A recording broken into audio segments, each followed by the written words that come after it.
when I allow the Holy Spirit to take over and speak through me, I do good. Well, I don't do good. It's God doing it through me. I'm just His vessel, but I'm not ready to go live yet.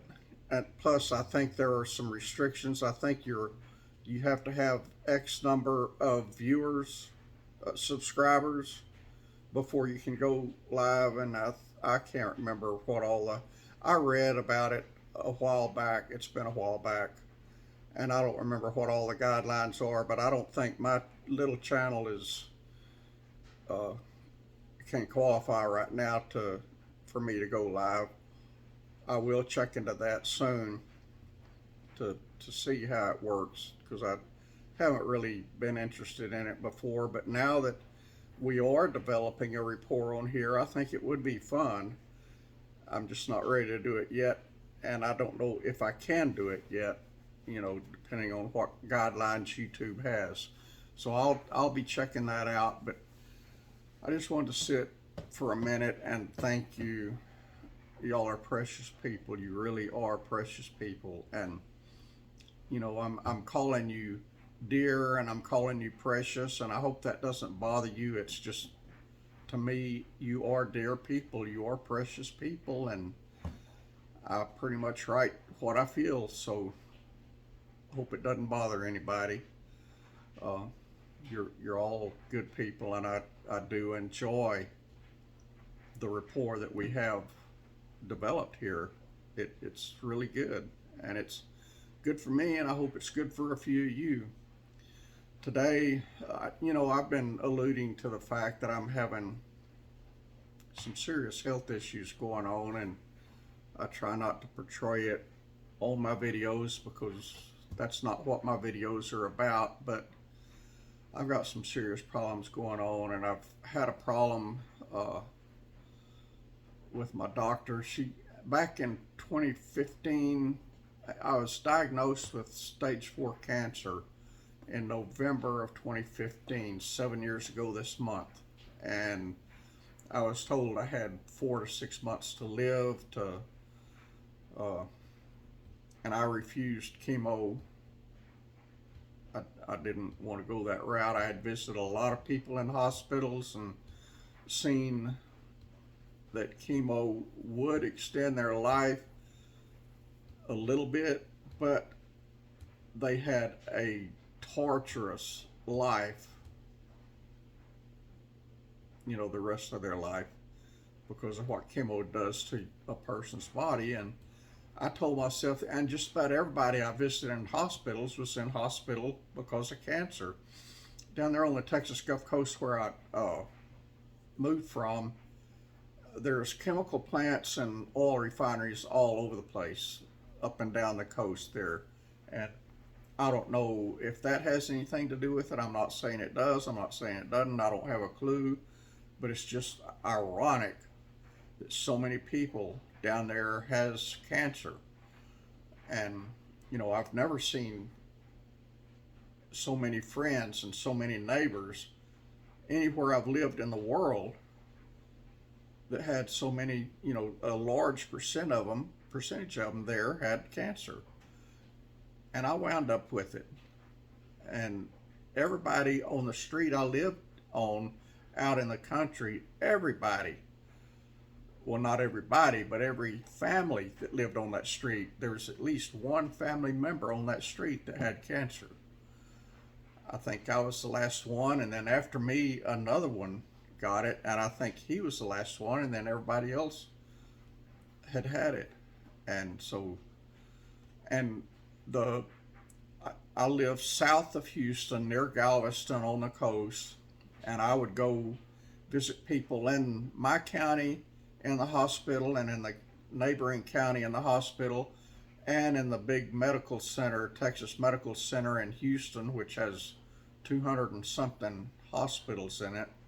Big hospitals, giant hospitals, and many of those were cancer hospitals. MD Anderson Cancer Center, you've probably heard of it. I think they're pretty well known all over the world.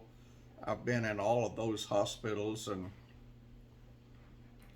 I was visiting somebody, one of the last visits I made before I left, visiting a cancer patient in the hospital, and one of the nurses referred to the Gulf Coast, the part of the Gulf Coast I was at, as Cancer Alley. And I said, "Why do you say that?" And she said, "Well, just about everybody that comes in the hospital from down there has cancer." And this was Baylor St. Luke's Hospital and not MD Anderson Cancer Hospital. But anyway, she said just about everybody that comes in the hospital from down there has cancer. And just about everybody I've visited in the hospital had cancer. That's what they were in for. And so I got out of there, but I had already had cancer, and they gave me 4 to 6 months to live without chemo, and I was told to hire a good hospice to make my final days as pain-free and as comfortable as possible. And I told them to check me out of the hospital and let me go home so I could pray, because you can't pray good in a hospital. I can't. There's so much noise and lights and just stuff going on. You can't concentrate on God, or I can't there. I had to get out of there. And I went home and I prayed all night.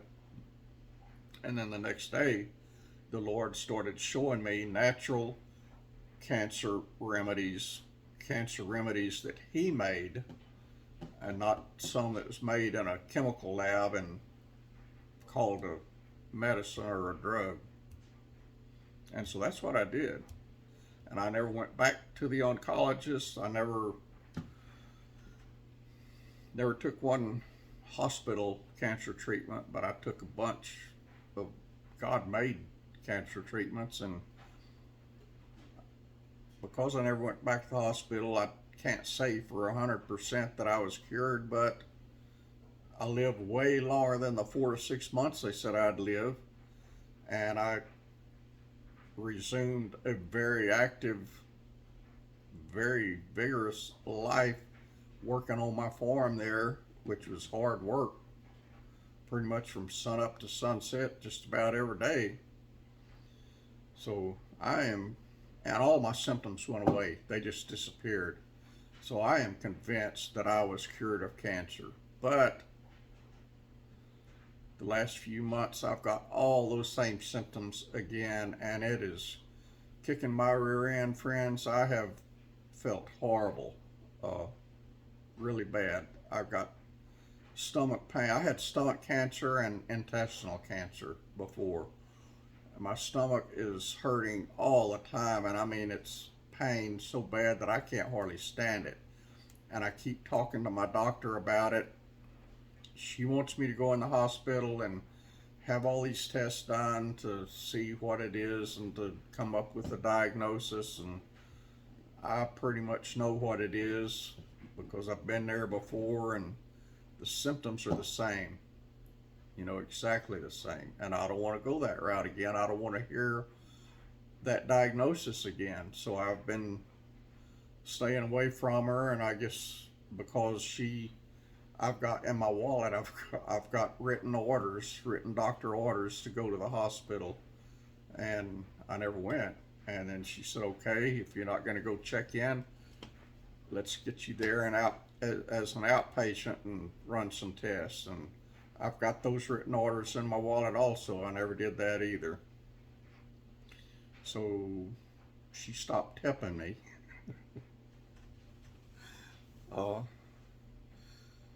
I called her several days ago. Anyway, this morning, she hand delivered to my house a very potent prescription. And the pharmacy here in town doesn't have it, so I've had to go to the bigger town just south of me to get it filled at a big place like Walgreens. And even they were out of it, but they'll have it there tomorrow. I've got no idea how much it costs, but I'll find out tomorrow, I guess. And just as I was about to walk out the back door, get my truck to go to the next town over to turn in that prescription, I the doctor's husband, pulled up. Well, he was walking up on my back porch just as I was fixing to walk out the back door, and he had an envelope, a sealed envelope from his wife, the doctor, that he handed to me. And he said, I don't know what's in it, but said, Julie told me to bring it to you, so here you go. So I thanked him, and I went on and got in the pickup and sit there and open the envelope and look, and it was prescription for another very potent drug. Well, I called the pharmacy here in town real quick, and they did have that one here, so I got it here. I went to the town south of here, and they were out of it, or they don't carry it or whatever, but they'll have it there tomorrow, so I got to go back tomorrow and pick it up. And then I went to Walmart. The nearest Walmart is like 40 minutes from my house, so I went there. I haven't been to that town or to Walmart in 5 or 6 months, and when I had cancer before, everything I did to fight the cancer was, what number one was prayer and faith. That was it. Those two went together. And then everything else was natural. God made medicines. And one of them, and I don't remember how I found out about this. I don't know if somebody told me about it or if I read it on the internet or just stumbled across it at the store. I don't remember. But it is this stuff right here. It's called Fruit of the Earth aloe vera juice. This one here is colored the color it is because it's got wild berry flavoring and coloring in it, but the aloe vera juice is the same what I used before. I didn't go for anything with food coloring or food flavoring in it back then, because the straight plain aloe vera juice was available then. This was the only jug that it's a big Walmart over there too. That's the only jug they had, and they're supposed to have more tomorrow. So when I go back to pick up that prescription tomorrow, I'm gonna buy all of it that they got if they do have more, and if they don't have more, I'm gonna order it online, and I'm gonna order the plain green aloe vera juice that doesn't have all the preservatives and additives in it. But this stuff, y'all, I got home and I took the lid off and pulled the seal off and drank a glass of it, and almost instantly my stomach started feeling better. The horrendous pain that I was in, 80% of it went away, and that made me happy.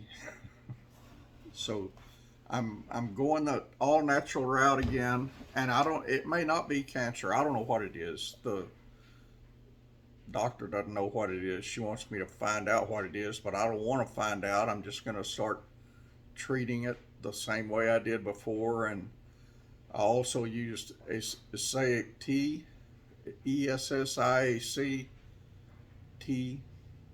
It's a blend of 4 or 5 herbs that from back in the 1800s, they said that it would cure cancer. And I used a couple others also that I found online. Lemon, I eat lemon like they're oranges, and I still do to this day. Well, I stopped because I stopped going to restaurants that had lemons. So, but I bought some recently, and I'm starting to eat lemons again. And anyway, whatever it is, and it's all up to God. You know, I am His. Whatever He wants to do with me is fine with me. I just don't want to spend my life in so much pain that I can't even think straight. And so that's what I got this juice for, and that's what I have been pleading to the doctor to help me with, and she finally did. She gave me 2 prescriptions today they're going to help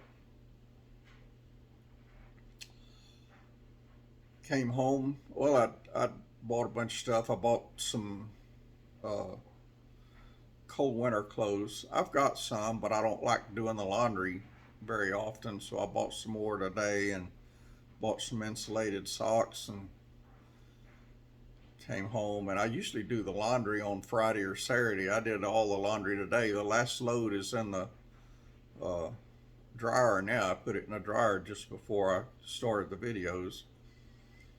So I'm almost done, y'all. The last load is the towels, and I'm not going to fold them tonight. They'll be washed and dried tonight, but I'm not going to fold them till tomorrow. I'm tired. I've been going since daybreak this morning. And oh, the restaurant that I've been working at for free, we are going to offer free Thanksgiving, full Thanksgiving meal to anybody who wants to come by. Uh, if you don't have a family like me, I don't have a family, so I always get kind of lonely on holidays. I get very lonely on holidays, and there's some people that can't afford to go to the places that sell Thanksgiving dinners, so we're going to do it for free. I bought a ton of stuff today. I've got my house pretty well clean. It's clean and it's pretty well neat and tidy, but it ain't neat and tidy right now. there's ingredients all over the kitchen for some of the side dishes that we're gonna have everything. Everything that a typical American Thanksgiving dinner has. Uh, so I think that's going to be fun. The cooks at the restaurant and the waitresses at the restaurant said that they would come. The uh, other guy there, Larry, his grandkids, which are like in their mid to late 20s, I would guess. I don't know how old they are. But anyway, they're going to help come serve, and I'll be there all day. We're going to have fun, y'all. It's, if you have a family to spend Thanksgiving and Christmas and other holidays with, you need to thank the Lord for that, because it gets lonely at holiday time when you don't have family. I miss that a lot. We had a big family and we enjoyed holidays together, and poof, they're all gone because of my stupidity. So don't take anything like that for granted. But I think that's all the redneck rant for now. I'm at 23 minutes. See, I told y'all I like to talk to you. And whenever God gives me a video that's longer than the 4.31 minutes, you're going to get it all. I'm not going to cut it back like I was tempted to do, just to try to get it down to a length where everybody would listen. You're either going to listen or you're not. It doesn't matter if it's 2 minutes long or if it's 2 hours long. If you want the word, you're going to listen to the word. So that's that. I love you. I appreciate every one of you. Jesus is coming soon. I hope you know him. Hey, and Carly, I see you sent me a message. I'll respond to you shortly. I don't do Facebook a whole lot. I don't do Messenger a whole lot. I try to stay away from Messenger. I'll do a phone text if I have to.